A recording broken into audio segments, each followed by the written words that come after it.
야고보서. 친구 여러분, 시험과 도전이 사방에서 여러분에게 닥쳐올 때 그것을 더할 나위 없는 선물로 여기십시오. 여러분도 알다시피 시련을 겪을수록 여러분의 믿음 생활은 훤히 그 실체가 드러날 것입니다.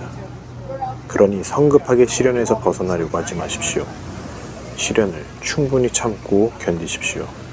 그러면 여러분은 성숙하고 잘 더듬어진 사람, 어느 모로 보나 부족함이 없는 사람이 될 것입니다. 여러분이 무엇을 어떻게 해야 할지 모르겠거든 아버지께 기도하십시오. 그분은 기꺼이 도와주시는 분이십니다. 여러분은 그분의 도움을 받게 될 것이며 그분의 도움을 구할 때 부끄러움을 당하지 않을 것입니다. 망설이지 말고 믿음을 가지고 담대히 구하십시오. 기도해놓고 염려하는 사람은 바람에 밀려 출렁이는 물결과 같습니다. 그런 식으로 태도를 정하지 않은 채 바다에 표류하는 사람은 무언가 받을 생각을 하지 마십시오. 시련을 정면으로 맞서서 견디는 사람은 대단히 복된 사람입니다.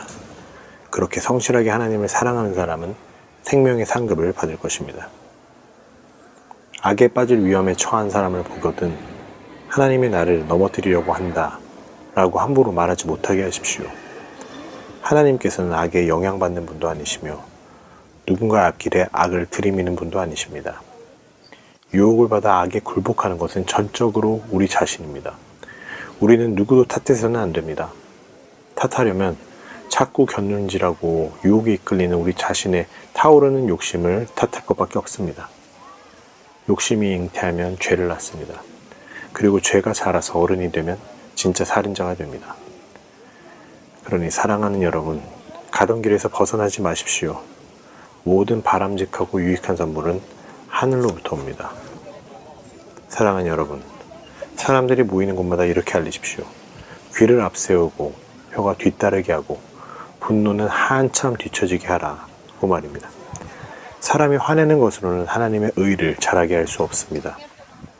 모든 악덕과 암과 같은 악을 쓰레기통에 던져버리십시오. 그저 마음을 겸손하게 하십시오. 우리 정원사이신 하나님께서 여러분을 말씀으로 조경하셔서 여러분의 삶을 구원의 정원으로 만드시게 하십시오. 그럴듯한 말로 경건한 척하는 사람은 자기를 속이는 자입니다. 그러한 경건은 자기 자랑이자 허풍일 뿐입니다. 하나님 아버지 앞에서 인정받는 참된 경건은 어려움을 겪는 집 없는 사람과 사랑받지 못하는 사람을 보살피고 하나님을 모르는 세상에 오염되지 않도록 조심하는 것입니다. 여러분이 네 자신을 사랑하듯이 다른 사람을 사랑하라는 성경의 고귀한 법을 이해했다면 그것은 잘하는 일입니다. 그러나 여러분이 이른바 유력인사라고 하는 사람들을 우대한다. 그렇다면 그것은 성경의 법을 어기는 것이고 여러분은 그 일로 말미암아 범법자가 됩니다. 여러분은 우리에게 자유를 주는 그 법에 따라 심판을 기다리는 사람처럼 말하고 행동하십시오. 여러분이 친절하게 행하지 않으면 친절한 대우를 받을 것을 기대할 수 없을 것입니다. 친절한 자비는 언제나 무자비한 심판을 이깁니다.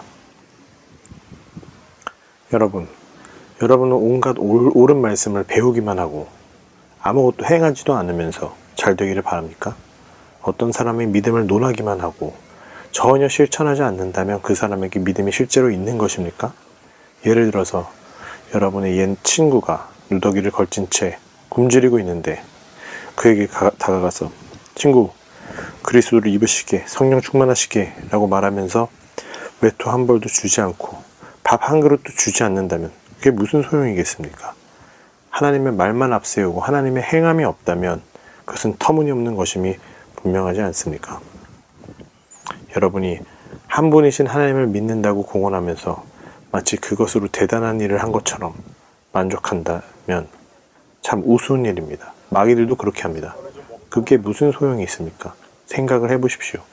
여러분은 믿음과 행함을 갈라놓고도 그것을 계속 죽지 않게 할 수 있다고 생각하는 것입니까?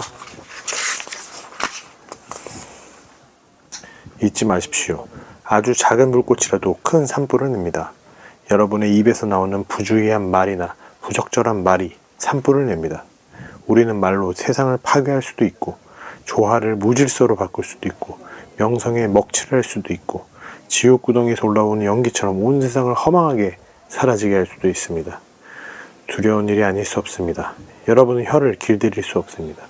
혀를 길들인 사람은 아무도 없습니다. 우리는 혀로 하나님을 찬양하기도 하고 그 혀로 하나님의 형상대로 지으신 사람들을 저주하기도 합니다. 한 입에서 저주도 나오고 찬양도 나옵니다. 계속 이런 일이 있어서는 안 됩니다. 지혜롭다는 평가를 듣고 싶습니까? 지혜롭다는 평판을 쌓고 싶습니까? 그렇다면 제대로 살고 지혜롭게 살고 겸손하게 사십시오. 중요한 것은 여러분이 어떻게 말하느냐가 아니라 여러분이 살아가는 방식입니다. 야비한 야심은 지혜가 아닙니다. 스스로 지혜롭다고 뽐내는 것도 지혜가 아닙니다. 지혜롭게 보이려고 진실을 왜곡해 말하는 것도 지혜가 아닙니다. 그것은 지혜와는 한참 거리가 멉니다. 그것은 짐승같이 약삭 바르고 악마같이 교활한 속임수일 뿐입니다. 여러분이 다른 사람보다 더 낫게 보이려고 할 때마다, 다른 사람을 이기려고 할 때마다 일은 엉망이 되고 서로 멱살을 잡는 것으로 끝날 것입니다. 참된 지혜, 하나님의 지혜는 거룩한 삶에서 시작됩니다. 참된 지혜의 특징은 다른 사람들과 평화롭게 지내는 것입니다. 참된 지혜는 온유하고 이치에 맞고 자비와 축복이 넘칩니다. 하루는 뜨겁고 하루는 차갑지 않습니다. 겉과 속이 다르지 않습니다. 여러분이 서로 평화롭게 지내고 품위와 예의를 갖춰 서로 대화하려고 노력한다면 여러분은 하나님과 바른 관계를 맡고 사는 건강하고 튼튼한 공동체를 세우고 그 열매 또한 맛보게 될 것입니다. 여러분은 이 모든 싸움과 다툼이 어디에서 난다고 생각하십니까? 곰곰이 생각해 보십시오. 그런 싸움과 다툼이 일어나는 이유는 여러분이 자기 마음대로 하려고 하고 싸워서라도 그렇게 하려는 마음이 여러분 깊은 곳에 있기 때문입니다.